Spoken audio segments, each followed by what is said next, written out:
Welcome to Nature with Roxy. Today we're on the one of the trails up on Cougar Mountain, and we've come across some deer tracks here.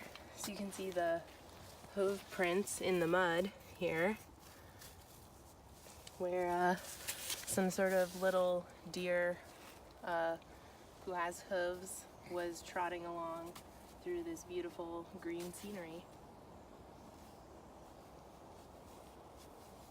Cool. How far out do you think they are? Based on these tracks,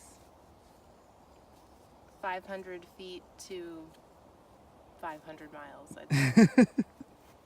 Somewhere in that range. They do seem rather fresh, as there's no like foot traffic prints over them. So we may be the first hikers to come across these tracks. Awesome.